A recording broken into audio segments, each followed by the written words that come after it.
Adventures of Pipeman on W4CY Radio.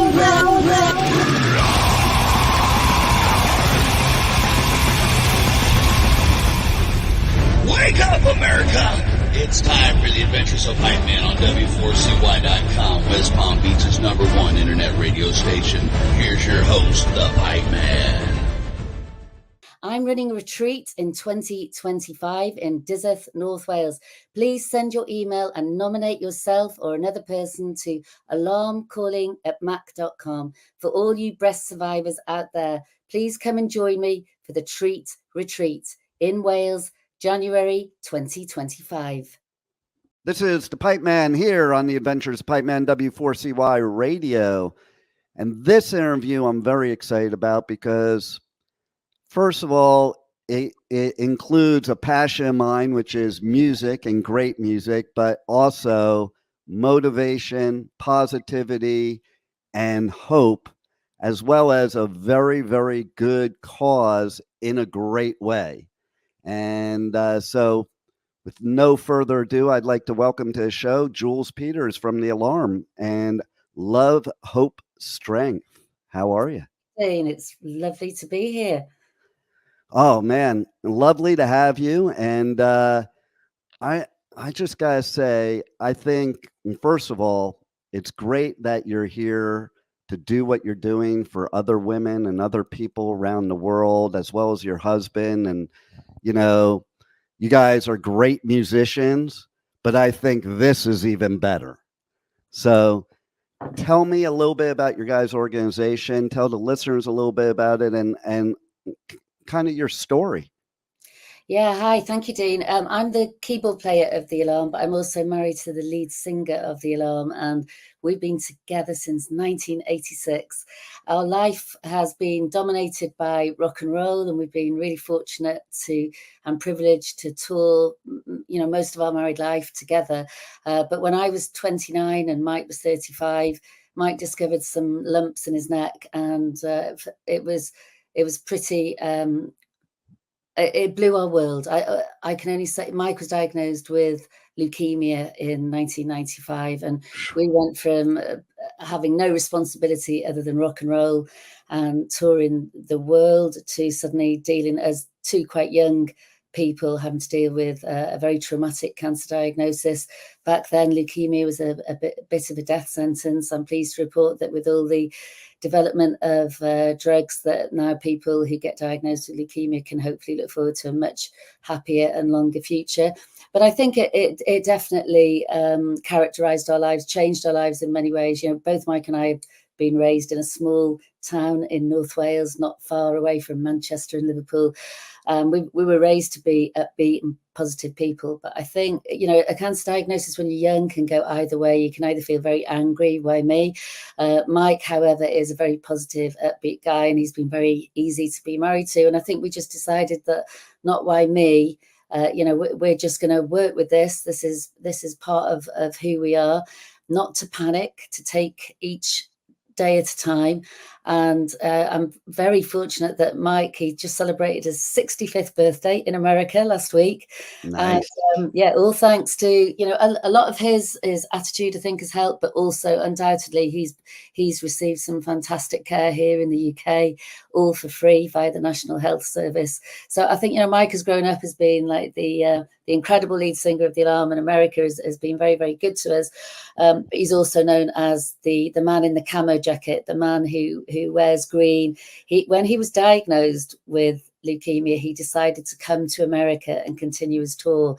I wanted him to stay at home and stay near the hospital and concentrate on the treatment. But Mike felt that if he gave up on his music, that would lose his mojo. He needed to keep on being that person who he was, and music is Mike's life.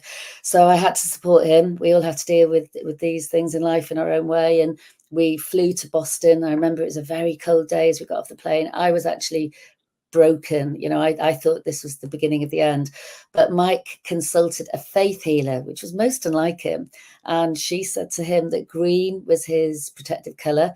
I think really from her point of view, there was a link to star signs because he's a Pisces. But for whatever reason, I didn't believe it. I thought it was a load of old baloney, but Mike believed it, and that's all that we needed. And we landed in Boston. We went straight to an army outfitters shop, and he kitted himself out in green camo from head to toe, and he never took it off until he was put into spontaneous remission. So, you know, I've always had Mike. Mike is 8 years older than me, and I've always sort of respected the way that he's dealt with life. So then I get diagnosed with breast cancer in 2016, and yeah, you could have knocked me down with a feather. In that kind of naive way, I thought that he'd taken the cancer bullet for our family, which was a ridiculous attitude to have, really. But I grew up around cancer with Mike. You know, like I said, I was a young woman. We didn't have children when Mike was diagnosed. It impacted on everything, our fertility. Would we ever have children? But yeah, I was absolutely devastated when I was diagnosed with breast cancer.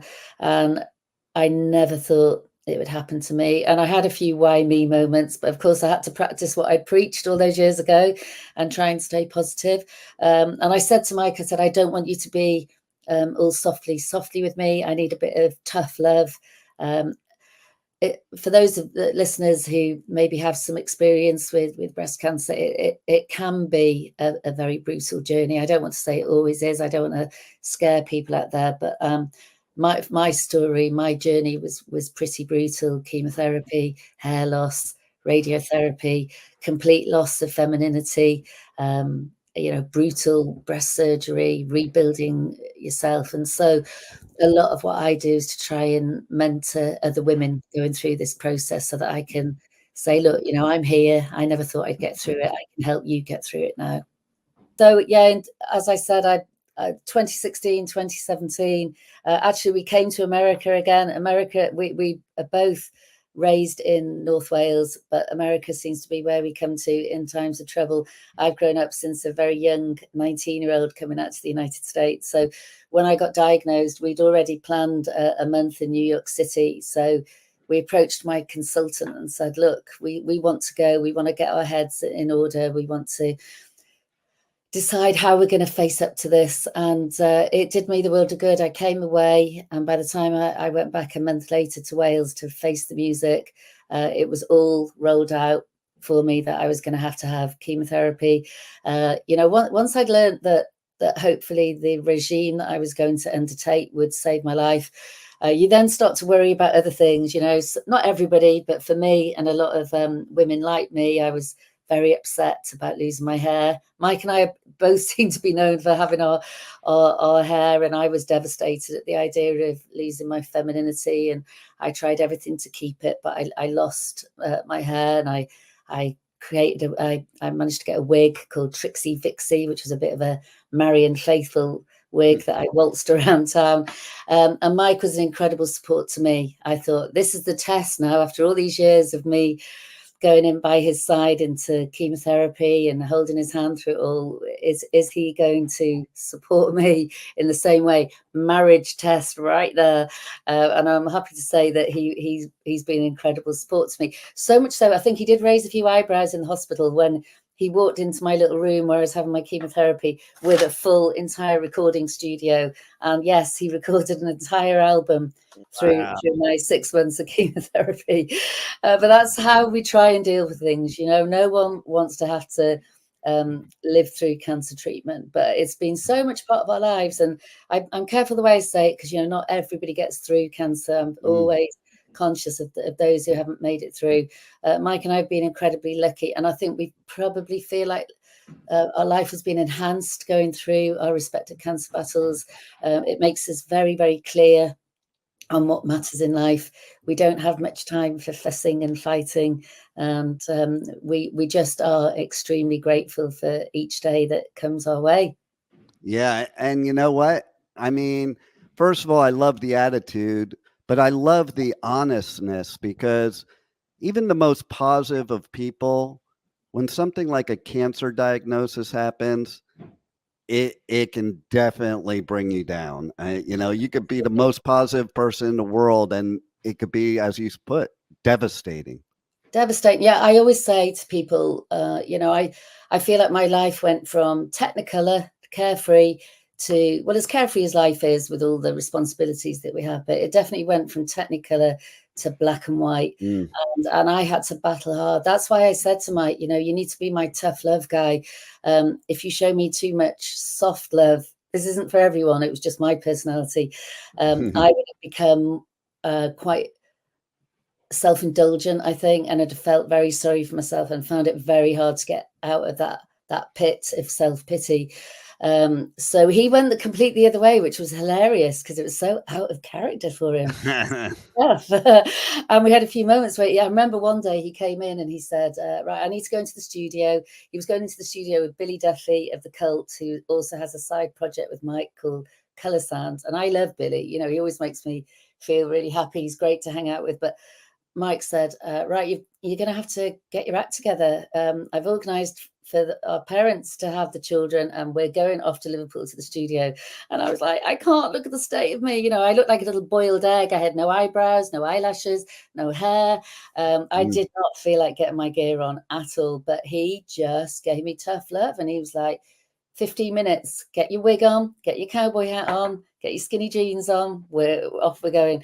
And I was upset. I cried. I think I threw things at the door as he walked out of my little office. But you know what? It was the best thing for me because we walked into the studio. Billy was there. Billy was so kind to me. Ian McNabb was there from the Icicle Works. And they both like looped their arms into me and scooped me up and took me to the pub. And then I looked back at Mike and he just gave me the thumbs up. And wow. I felt a very different person. So I totally understand what it's like to be at the actual brink, because I struggle harder than Mike does. Mike has a very natural positivity, but I try and mentor people to say, just try and step over the doorway. For me, you know, when I approached chemotherapy, I thought I'm going to walk for 5 miles a day. Even though I don't fit, I'm going to put my beanie on. I'm going to put my wig on. And I dragged myself out. And I say to people, please drag yourself out, because by the time you've walked, I live in a little village, by the time you've walked around the village and interacted with other human beings, all your troubles do start to evaporate slowly. You've shared them. Don't stay in. Don't let it all build up inside. And I carried that on through my journey. You know, I did chemotherapy, like I keep saying, and it was very, very difficult and very scary at times. But by the time I got to radiotherapy, which was relatively the sort of simpler part of the journey, I actually found it more difficult. I walked in, you know, it's a big empty room. All the radiotherapy people are in a little room. You feel very lonely, very insecure. I had to take my wig off to lie there. And I walked out. Mike was waiting for me. I said, I'm going to walk 5 miles to my radiotherapy. And when I walked out, he thought we were going to catch the bus or grab a cab. But I was so upset. I was on the floor. And I said, he said, where are you going? I said, I'm walking home. He said, you can't walk home. That's 10 miles. I said, I have to. Otherwise, I will just collapse in a puddle. So that's what I did. I turned radiotherapy into a journey. I thought, you know, people in Africa probably can't even get radiotherapy. Change the mindset. Think, hey, radiotherapy is a gift. And I thought, I'm not going to drive because it's always difficult to park. I'm going to walk. And so I invited friends, family, and they walked with me. And I walked 10 miles a day, 5 miles to the hospital, 5 miles back. And you know what? It was a brilliant experience. Hilariously, I was quite disappointed to finish my radiotherapy because we only have it within ourselves. Friends and family can help, but you have to flip the switch. No doubt. Yeah. No doubt about it. And, you know, everybody does have a different journey, as you're saying. I have to say, what a great husband that basically did what you needed instead of who he needed to be. And I think that's a very important thing in any relationship. And I get it too. Like sometimes people need tough love to just like kick them in the butt so that they trigger their own thinking. It's not like you're forcing them to do something. It's just it's almost like kicking a car into gear, you know. It's like, absolutely, that's how it was for me. Yeah. And like I say, you know, I never want to come across as, oh, aren't we so good, we're so positive, you know, that can be really annoying. It's not that at all. It's just that is the way it works for us. And when I see people getting upset and sad, I just try and talk them through it and say, it's fine to be upset and sad. It's fine to have those Mm-hmm. moments. I've had millions of them. I still get them now because there's checkups and there's I've gone on to have a very scary year with Mike just recently in 2022, and he relapsed when I least thought he would. I thought he was out of the woods. I never thought I was going to have to worry about him again, but I was very, very wrong. And 2022, we finished a massive UK tour, and he developed pneumonia, which is always something we've been warned, that he needs to avoid at all costs. I think it was kind of swerving out of COVID. And he was a very poorly boy for about 6 months. We eventually got him into hospital, and he was rebuilt by our fantastic local hospital. But it was difficult, and he's got a little bit of a cough. We've just been away for a week together, and he develops a cough. I have to learn very much as, I've been the patient and I've been the carer, and the same for him. And I have to learn to switch off the worry button. And I struggle with that. And Mike tries to teach me to just switch it off. He's like, there really is no point in worrying. Worry when there's something to worry about, but don't pre-worry. It's a waste of your energy. But that's kind of a male-female way, I think, of responding to things. It's so funny that you mentioned about worrying, because in my show last week, I was just talking about that, because I have this thing where, like, so many people worry about things that may or may not ever happen. And then if it doesn't happen, you think about all that wasted energy that you did worrying about it, Now I'm older, I try my best, to be like that, like, hey, c'est la vie. And, I jokingly, when I was younger with Mike, and I touched on children, when Mike was diagnosed early, so it questioned our fertility. And then, as it turned out, I developed the fertility problem, which I won't bore everybody with, but it was because I had an appendicitis operation when I was 19, rendered me infertile. I always thought it was going to be Mike, that was part of the problem. So we then embarked on a very tough, we must have been quite bad in previous lives, because we then embarked on a very tough IVF journey, in vitro journey. So, we've been, as a couple, we have this incredibly privileged life, because we have all these amazing people, especially in America, who follow us, and it gives us the gift to go and travel. But we've also had some incredible roller coasters of, family was everything to us. Having children was everything. When we found out that it wasn't going to be simple, it maybe wasn't ever going to happen. Again, those kind of relationships can either pull you apart or pull you together. And luckily for us, it pulled us together. And we now have 2 gorgeous sons called Dylan and Evan. And they're musicians themselves. And Dylan's coming on the road with us to America when we embark on our we're coming out in May for, I think on the last count, 47 shows in the United States. Nice. Dylan will be accompanying us and part of the road crew and running the show. See, that's so cool. And I love that you shared what you did, because so many people, they look at people that are in bands or on TV or radio or what have you, and they see what is shown to them or what their perception is. But everybody's just normal people that go through good, bad, roller coaster. It's just a different roller coaster. That's all. Absolutely, Dean. We're all human. We all bleed in the same way. And I think Mike and I are both from sort of working class backgrounds in North Wales, and we've always we've always shared our journeys.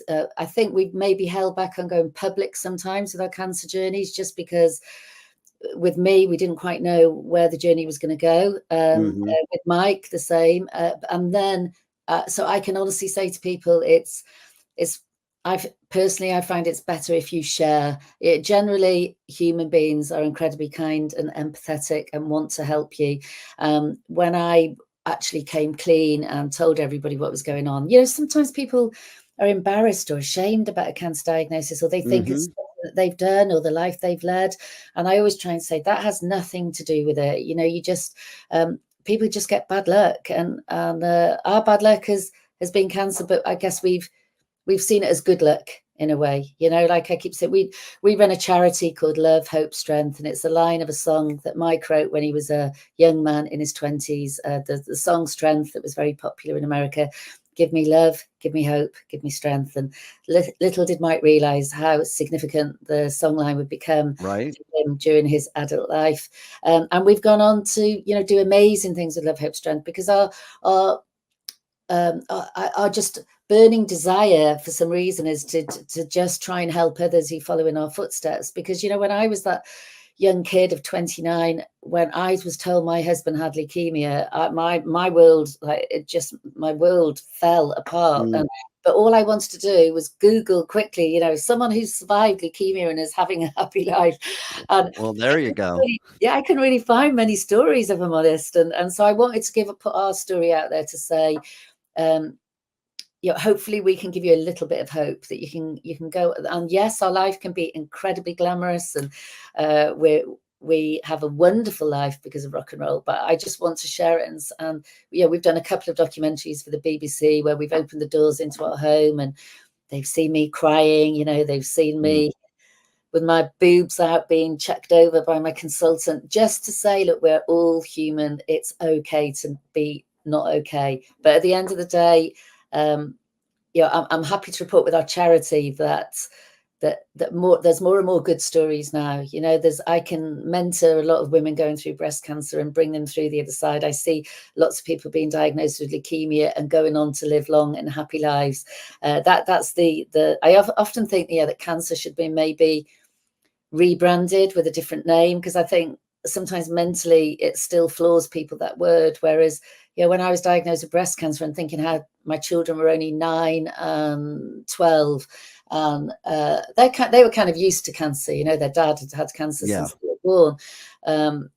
But I was mentored by another woman who I didn't know that well, and she just said to me, look, why don't you just not mention the word cancer? And I was like, oh, okay. That's what I would do.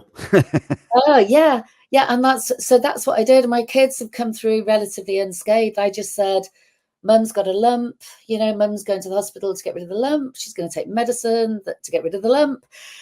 Might make her hair fall out. And I think as long as they would see me getting upset, they'd see me with my wig on, they'd see me pull my wig off, they'd see me bald. Just tried to make it. I said, look, we're like cars. Sometimes the hubcaps fall off, but it's the car stops. But don't panic. Sometimes we can get the car restarted. And it is those words and your inner vocabulary to yourself, because basically that word cancer just has no positive connotation to the word itself. Absolutely, and the other words that they use, like sick and disease, and it's like, I've had 2 heart attacks. Okay. And really? I don't look at myself as sick. I don't look at myself at, like they like to say, you have cardiac disease. And I'm like, I'm not saying that. And people would look at you in a different way, wouldn't they, if you use that word, cardiac disease? Right. Exactly. Yourself. Yeah. And even for myself, saying it to myself, it's like a different type of feeling. And I think what a lot of people, like you said before, you said like, you never think it's going to happen to you.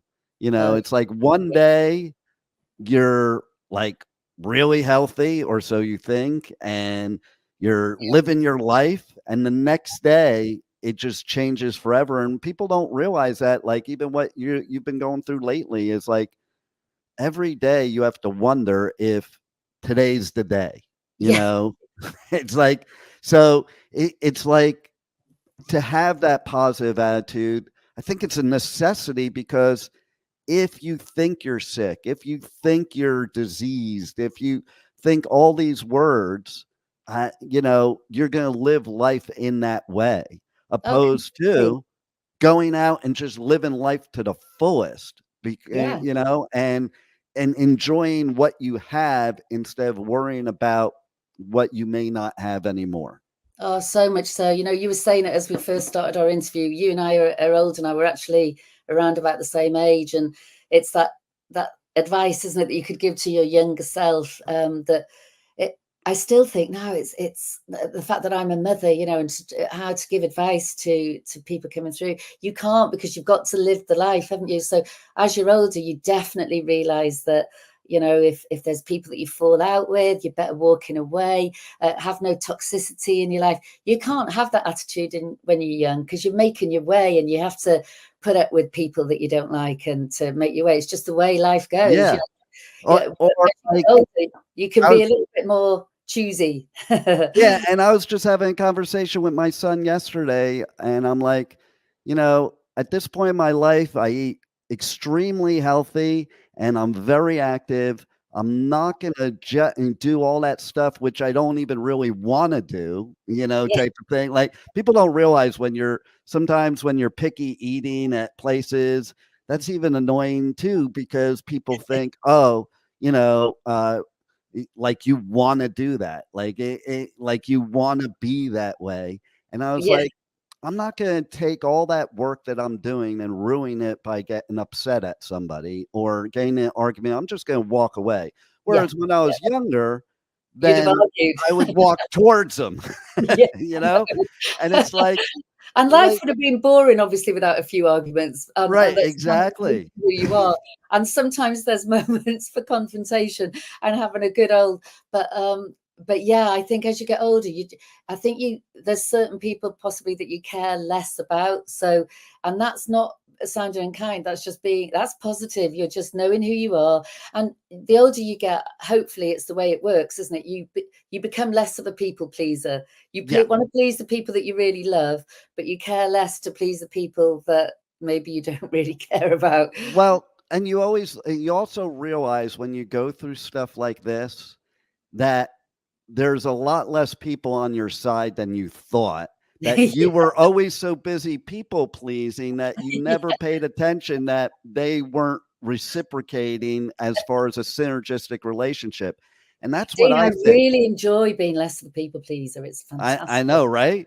But Yeah, that's what's really cool about your event that you just did, your retreat that we're doing yeah, again in 2025, yeah. And I want some because Americans to come. yeah, because it gives you a chance to bond with other people and everybody to bond together with people that understand what you're going through, number Yeah. one, Yeah, and and I'm sure you people. find that having had a heart attack, you know, with breast cancer, I've got amazing friends, amazing family, but thank God most of them haven't gone through breast cancer. So they can only understand so far. And then Yes. they sort of, they nod along, but they don't really understand. And that's not their fault at all. And they're still incredibly helpful. The retreat came about, and you're sitting in front of my lovely chapel in North Wales there. The chapel, just to give the listeners some sense of what the chapel is all about. Mike and I purchased a chapel. It's in the village. It's all very authentic. It's in the village where Mike Peters was born. I'm from the next town, and it's a beautiful chapel that was a fully functioning worshipping chapel up until we bought it. People in our village heard that we were looking for a space, and as the congregation dwindled, as is happening so much across the United Kingdom, that there was a need to sell the chapel. So they knocked on our door literally and said, "We heard you were looking for a space. Would you buy the chapel?" So that they knew they could Wow. trust us. You know, we live in the village. We would never do anything awful with it. And so we turned it into our studio and our recording space, and we've made films in there. It's been a very, very creative hub. But during lockdown, obviously we couldn't tour. We'd always planned to eventually convert this beautiful space, which is situated opposite a 70-foot waterfalls in a tiny little picturesque Welsh village. Wow. And where we live, Mike and I live just up the road with our kids and our golden retriever, Ziggy Stardust, and it's all pretty idyllic. You know, it's where Mike and I are from, so we know everyone. We went to school with them from the age of 2 or 3. It's like friends reunited wherever you go, and we love it, and that's what always draws us back here. But we developed the chapel into these 5 beautiful apartments, and And they're used for lots of things. People just book in to come on vacation. But as time elapsed, I'm a massive follower of yoga. We were talking about, being present in the moment. I would love if the whole world did yoga, it would all be a very different world. But that's a whole other interview. and I'm here in Costa Rica right now, and I'm doing yoga while I'm here because it's a yoga mecca. So, Oh, I'm a little bit jealous there. I'd love to come and do yoga in Costa Rica. Oh, yeah, you should definitely come down. That's on my little list. There it is. But so, yeah, we had a lot of yoga retreats, yoga teachers who came and stayed in the chapel. And then we'd send them up to the little community hall because we didn't have a studio in the chapel. And then this one particular yoga teacher said, I've seen this studio you have in the back. Well, the studio actually belonged to Mike. And because we developed the whole place into apartments, he wasn't able to stick on his guitar and make as much loud music as he used to because we'd had people staying there. So long story short, and Mike was very, very good about it. He realized he's very good at letting things go, Mike, and he realized that it was time to move on. And so we emptied his studio, and his beautiful studio is now a yoga studio and a Pilates studio. And it's also the old Sunday school. So it's a beautiful space with all the original beams in there. And we've gone on, I opened a yoga studio 4 months ago, and we now host regular weekly yoga lessons. I'm trying to turn on my whole village. We have men on the mats on Tuesday night because they just want to come in, all guys, and not have us women in there. That's fine. All learning to be more flexible. And from that, I just thought, right, I can use this space to a good cause. So once a year, and this is where I hope you're going to help me, Dean, to find some people out there. In this particular retreat, it is about breast cancer. So anyone out there who's been through breast cancer, if you would like to, you can nominate yourself, or you can get somebody else to nominate you. And basically, you just come and stay with me for 3 days in the chapel. It's all for free. You get fed. You get wined and dined. We go to our sister. I bought the village pub, by the way, about 18 months ago. It's very surreal. Yeah, I've got the chapel, and next door I've got the pub. Everybody thought I was bonkers, but it's all worked out well. When Mike is home, he comes and DJs. It's turned out that Mike Peters is an incredible DJ. Who knew? Wow. So, we have all the village pouring out their doors on Friday night, and it's called Friday Night at the Red. So we bring in all these breast cancer survivors. They come and stay in the chapel, and then we go next door. We rock at the Red, and we just spoilt them silly because they deserve to be spoiled. They've all gone collectively through a very harrowing journey. Some of them were still going through chemotherapy. Some were survivors for 5 years. We were all at different stages of our journeys, and we laughed, we cried together. We had the most amazing time. It was very therapeutic. They didn't want to leave, if I'm honest. They just wanted. I wouldn't. Listen, I'm thinking right now I should be moving to Wales because maybe I have to do cardiac disease retreats. What's funny about that is I've been talking about something like that because both my heart attacks happened after surfing. Oh, did they? Yeah. So basically, the end of 2017, I brought my son and family to Hawaii. I was going surfing. Hour later, had a heart attack. Oh my goodness! And what they did in Hawaii, their medical system is like the worst in the U.S. And that's saying a lot. And, they basically caused a second heart attack. And so I went through a year of recovery, and I was not feeling it over the year. And seriously, like you were talking about before, during that year, I felt things I never felt in my life because it's like one day you're invincible and then you're not, and that's exactly what it felt like. And then, year later, the cardiologist in Florida released me. You're good. You're back. You can go back to normal activity. I decided to celebrate and go to Costa Rica and surf. Oh, and what happened? I had a massive heart attack surfing. Oh my word! But it wasn't from the surfing. It was from what basically they put a stent in. They misplaced it, floated out of my main artery, and healed over during that year time. So then I, went through another year recovery. I came and got cleared. I came back to that's a whole nother story. We don't even have time. Costa Rica took such great care of me. The Really? best doctors, the best people. These people here were the most helpful, gracious people I ever experienced in my life. They treated me 100% for free here because my insurance company would not give them approval to do a life or death procedure because it takes 48 to 72 hours to get an approval on an insurance claim. So, but I went through that year recovery, came back. And I decided to come back to Costa Rica, and I went surfing, didn't get a heart attack, didn't die. And then went back to Florida, and 3 days later we were locked down for COVID. Oh, really? Wow, gosh. Yeah. So a real journey. So it'd be great for you to gather together with, people maybe your age group who have been through it, to give them the confidence to go back to that active life after going through exactly. That's the whole point, because I also read something. This is what gave me the idea. Yeah. In France, they do not treat heart attacks with medication. And I'm not big about big pharma at all. So any medication I don't have to take, I'm fine with. They treat it with surfing.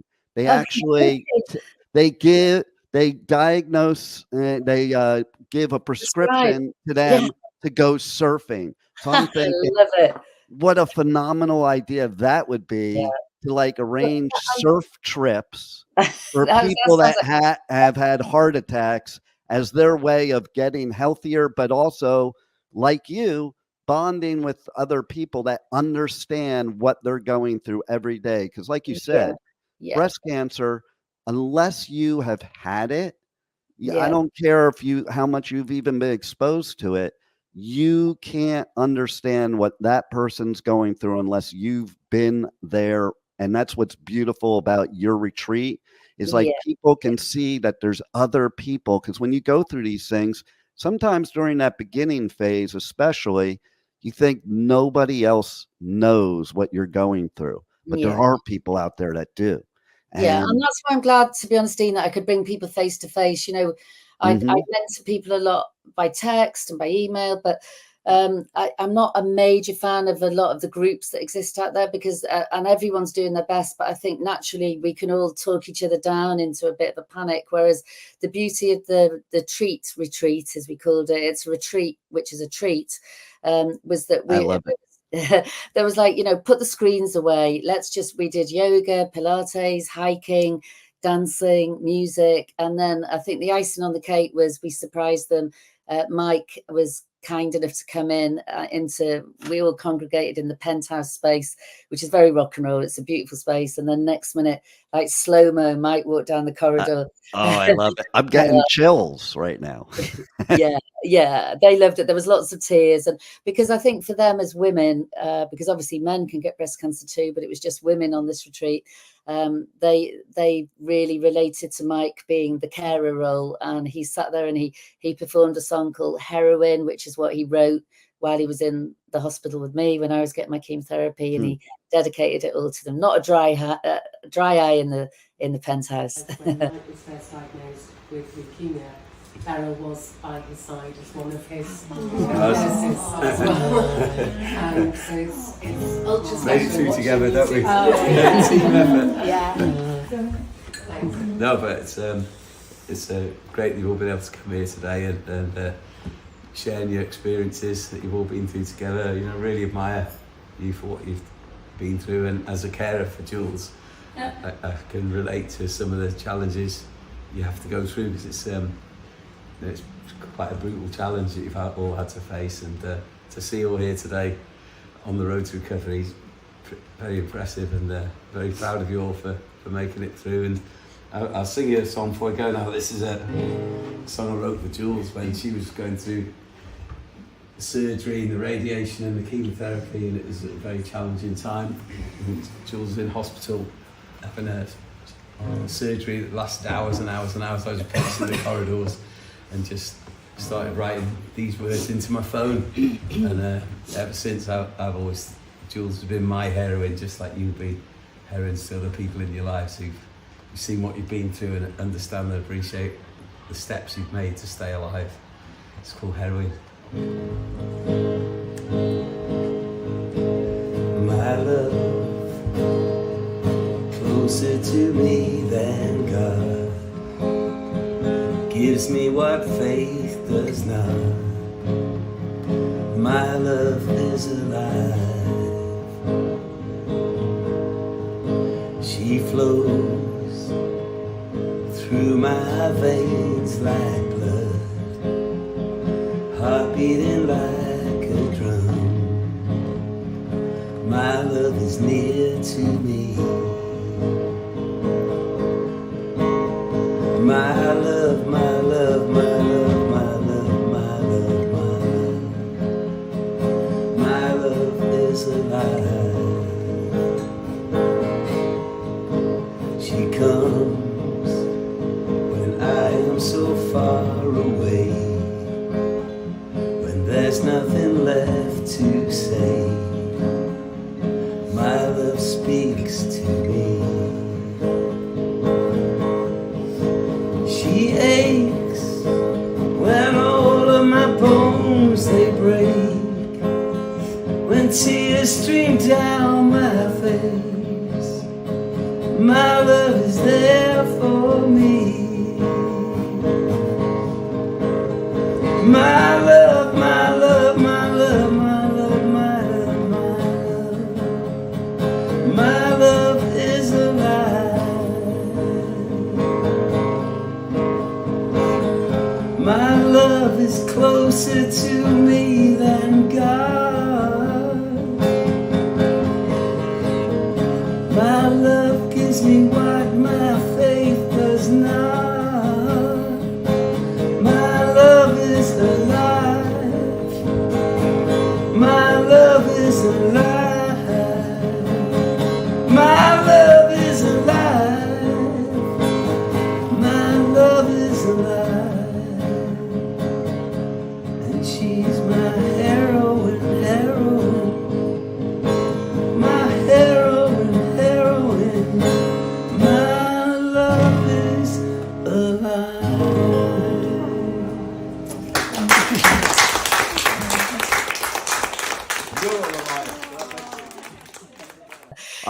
I was watching the video and I was having a hard time getting through the video. Okay, I mean it's just amazing what you're doing, and really, I think so- everyone, look at you. We all do our best, don't we? You're not doing it for praise, or you're just doing it from the heart. And I'm lucky to have this beautiful space, and sometimes it's not busy, sometimes it is. I'd rather open it up to people as and when we can, and that's what we want to do for next January. And we had a girl from New Jersey who actually flew over especially for the retreat. Yeah, she's called Lee, and she, because I'm very open and honest about my experiences on social media, so she was an Alarm fan, and she found herself diagnosed with breast cancer a few years ago, and she suddenly remembered my blogs and my opening up about what I was going through, and so she sort of reread them as someone that was living through it herself, and reached out to me, and so we connected that way and just communicated via email. And then she came to a gig, and then it all rolled out, and I said, I think you need to nominate yourself for this. So that's what we say: nominate yourself, ask someone else to nominate you, or if there's people out there that know of somebody who thinks they deserve to come over, we'd more than welcome Americans into our little village. We love welcoming Americans into our little village. I love it, and I'm a Jersey boy. I'm originally from Jersey. Are you Jersey boy? Yeah, we love New Jersey. Yeah, see, and you know what's funny is I just met somebody recently. You haven't got the hanging accent, out though, with. Say that again. You haven't got the accent. Oh yeah, well, like I kind of killed it when I was younger to try and not sound like I'm from anywhere type of thing. But if I get around Jersey people, it comes out. And certain words like water and dog and coffee and those are like automatic type of thing. But I just met somebody recently I was hanging out with who's from Jersey in the UK, and so it was kind of, Jersey Island, yeah. So it was kind of cool. We were talking about that, because you wouldn't believe how many people in actual New Jersey don't realize why it's called New Jersey. No, I'm sure. Well, because we all just accept where we are, don't we? Right. Again, if you started reading into everything, it would probably send you doolally, wouldn't it? Oh yeah, 100%. So let's tell everybody about the foundation and how they can connect and help with the foundation, because the Okay. foundation covers a lot of different things and a lot of different ways that you help people. Yeah, Love, Hope, Strength, like I say, was from a line in the song that Mike wrote as a young man. Strength, and the line is give me love, give me hope, give me strength. And when Mike was diagnosed, Mike wanted to come actually to when Mike finally got to the point where he had to have chemotherapy, he managed to avoid having a stem cell transplant, but when he was diagnosed halfway through chemotherapy, frustrating for me as his wife and carer, he announced that he wanted to come to Austin, Texas to perform at South by Southwest. And this was like, in the very early days when South by Southwest was just a sort of very emerging festival. I felt frustrated. I wanted to stay at home and just get him well. But Mike turned to me and said, I won't get well if I can't keep playing my music. So I was like, okay. So I reached out to a radio DJ that I knew, not a DJ, sorry, someone linked to radio, a guy called Richard Reese. And he was in Austin, Texas. And he said, right, I said, I need to know where the hospitals are so that I've got a plan. This is me, always second guessing. And he said, I can do better than that. I can put you in touch with someone that's just come through a stem cell transplant. He's a leukemia survivor. His name is James Chippendale. And that's what he did. And James he was from Austin, and he picked us up from the airport, didn't know us, bit of an alarm fan. And oh my goodness, he took us under our wings. He took us to Dallas Hospital for a second opinion. He took us to see Lance Armstrong's doctors, and he just strengthened me. He just made me feel like I could be ready for the fight. He's this gorgeous, handsome guy. It gave me confidence that we could maybe get through this. And because he was a leukemia survivor, he'd already started a charity himself, a foundation. I just met up with him actually in Dallas 2 weeks ago, and it was incredible. Nice. He's like our brother, and we founded the charity together. It was mainly founded by Mike and him because they were both leukemia. Well, Mike was going through the chemotherapy at the time, but they're both leukemia survivors, and so he was the American side and me and Mike with the British side. So we said, well, we'd like to climb a mountain in Wales to raise funds for our hospital that's taking such good care of Mike, and then subsequently such good care of me. And then James, in that classic Texan style, said, well, I think we should go even higher.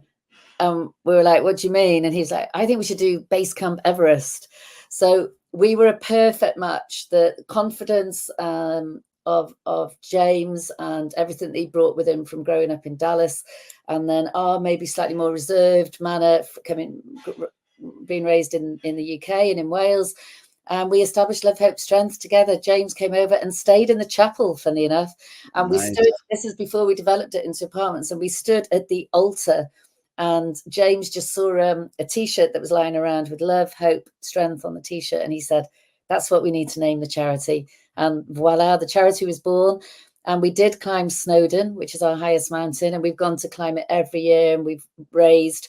When I say we, it's not we, it is we, but with a massive team of volunteers who join us and hike. And you know what? We turn it into fun. We try and joke that our charity is like a sexy charity. We don't want it all to be too serious. Come along, hike with us, have a beer with us, live life with us, however the way you want to live your life, raise a bit of money with us, but have an experience of a lifetime. So that's really how we've modeled Love, Hope, Strength. We just go off on treks and people register onto the treks. If you go to lovehopestrength.co.uk or lovehopestrength.org, you can see this year we come straight back from America, and then we head straight off to Spain to trek the El Camino way. Last year, we went to the Alps, rocked the Alps. The year before, when poor Mike was in hospital, I left him behind. And I took 50 people with me to the Sahara. We have loads of people a lot of people from across America who join us. We've done Base Camp Everest, Kilimanjaro, Machu Picchu. But you know what I love about it? It brings people together, and it's a real leveler. You know, you step away from the comforts, whatever comforts it is that you have in your home, and you're there more with a sleeping bag. You might be in a dormitory, in a tent. It strip it all back, and I think it does us all the world of good. It's like a reset every year. So I try and nag and cajole everyone I meet to come and join us, and they generally do, because it's like, you know, it's sitting around the campfire, guitars out.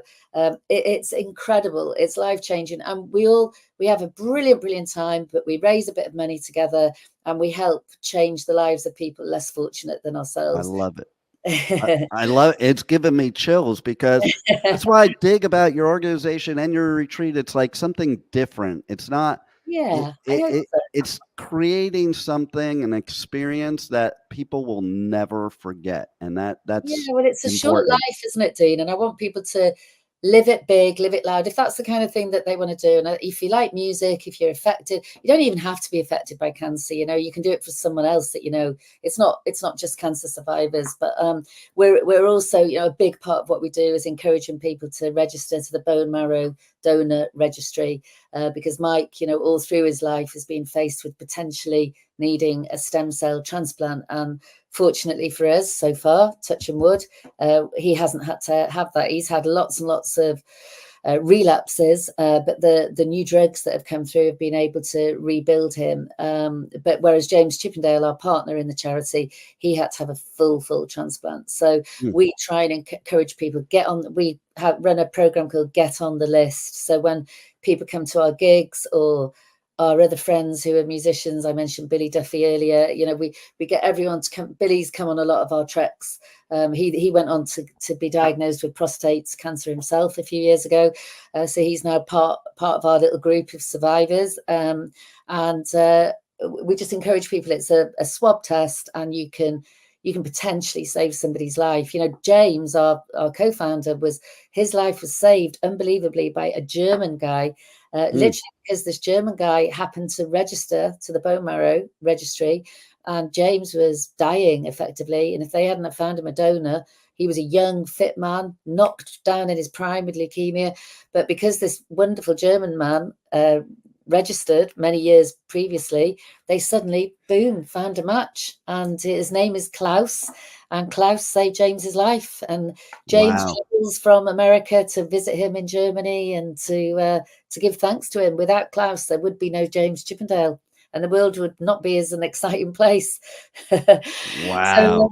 But we're heading back to Everest as well, Dean, I'd like to point out. So we first went to Everest in 2008, I think. I'm not very good on my figures. I was able to go because thankfully I'd just given birth to our second child.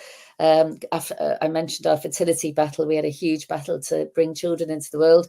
And Mike disappeared with all his musical fans, musical pals, Slim Jim Phantom from the Stray Cats, Glenn Tilbrook from Squeeze. It was a phenomenal trip to Base Camp Everest, and they disappeared for 3 weeks. So we've decided it's the 20th year anniversary in 4 years' time. So we're getting everybody together and taking a big group, the road back to Everest. So we're excited. I love it. And so let's tell everybody too how they can nominate themselves or somebody else to the 2025 retreat, because it's probably going to be bigger and better than this year, I'm sure. Yeah, I think so. I think we'll probably have to turn it into a week stay at some point. You know, it's a funny old thing. It's the year 2024, but in many ways where we live, you know, half the time we're jet setting all around the world in all these glamorous places. And don't get me wrong, my village is very glamorous because it has a waterfall and it has great people in it. But it's, you know, my 80-year-old mother, my 83-year-old father, my 17-year-old son. It's a bit like the best family wedding you're ever going to go to. So it is quite a unique situation. I think if you look, there aren't many musicians rock bands who own a pub and the chapel in the place where they were born. So, you know, Right. all of that lends itself to quite a unique situation. So every Friday night, you'll imagine us this Friday night, we'll be heading down to the Red and socializing with everyone. People that, you know, I was born with, that Mike was born with. It's pretty special. We feel very fortunate to come from such a place where there's a strong community. We have strong roots. You know, we couldn't move even if we wanted to, and we don't want to, but we have a very, very strong, there's a word in Welsh called hiraeth, and it means a desire, a return, a longing for where you come from.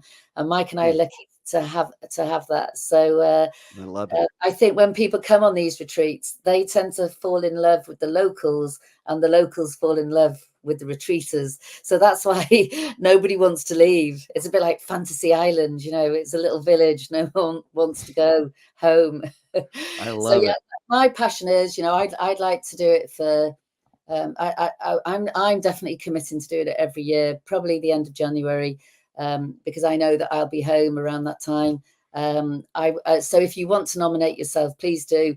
All you have to do is email alarmcalling@mac.com, alarmcalling@mac.com, and or go to thealarm.com and you'll see the email address there. And just write a little description about what you've been through and why you'd like to come. And then we just literally study. I have an amazing woman called Kirsty who helps me run the charity, and she's phenomenal, a survivor of her own. She's had a benign tumor in her brain, but is living life to the full. So between us, you know, we try and fit everyone in. And this time, you know, they're literally, apart from 2 or 3 people, we had 22 people staying, and I only knew 2 or 3 of them, and we all just the emails I've had since of how it's helped them get through. I would love them to all just to be able to keep coming back each year. You know, who knows? I'd quite like to do it for leukemia survivors as well. So I'll see how that goes. We're extremely busy. You know, even though we're older rockers now, we seem to be in more demand than ever, and we just like living our life, traveling. You know, Mike's just been commissioned to write his own book. And I've actually also been commissioned to write my own side of the story. So we're both in 1986 right now. It's quite funny. Nice. It is true. The older rockers, they seem to work a lot more than the younger rockers nowadays. Good work ethic. Yeah, we know how to work hard. That's right. We come from a generation, you know, the Alarm, there was lots of knocking on doors, there was lots of rejection, there was lots of rebuilding. John Lennon died in 1980. It was like return from London back to North Wales, rethink, rebuild, right, back out on the road. You got a gig with the Stray Cats. You got to work it, you got to build that following. And that's how all those kind of bands, Simple Minds, U2, the Alarm. And again, you know, the ones that were fortunate enough to be appreciated in America, as the Alarm have been very, very fortunate. But, you know, it's all those years of coming to radio stations. Mike and I we never saw it as a grind. Like I know some members of bands do. We loved coming into radio stations, and you know, we've so many of the jocks from 1983 onwards. We met with a very famous DJ called George Gimmark from Dallas. He was the first guy to play the Alarm, and Bono was late. So Bono is a iconic interview of Mike and Bono, and we met him in Dallas 2 weeks ago. How nice is that? Nice. In a record store with our kids, and our kids were going off to find the Alarm. You know, you do that trick. You find the record and you put it to the front of the. It's something we've always done. All the Alarm fans do it as well. Absolutely. Yeah, and George, that was 1983, I think, was the interview, and here we are, nearly 40 years later. No, over 40 years later. What am I talking about? It's the 40th Alarm anniversary. So wow.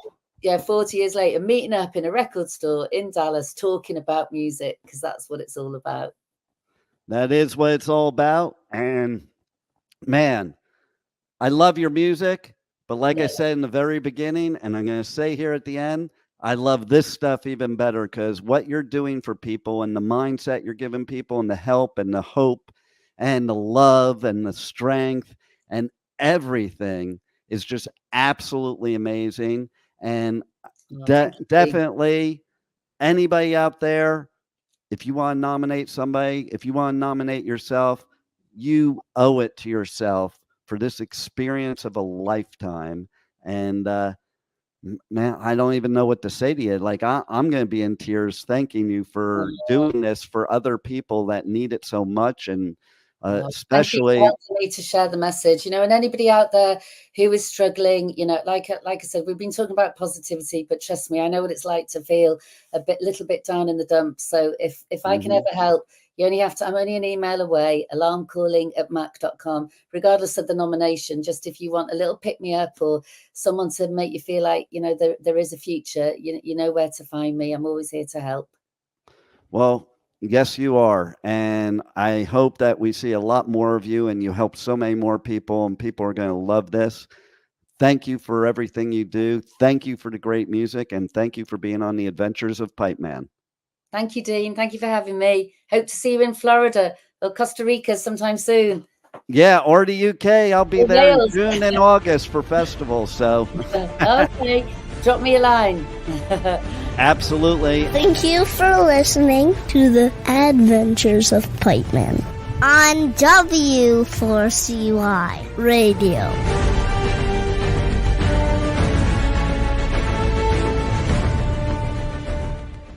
Hey, this is Jules Peters, and you're listening to the Pipeman at W4CY. I'm running a retreat in 2025 in Dyserth, North Wales. Please send your email and nominate yourself or another person to alarmcalling@mac.com. For all you breast survivors out there, please come and join me for the Treat Retreat in Wales, January 2020.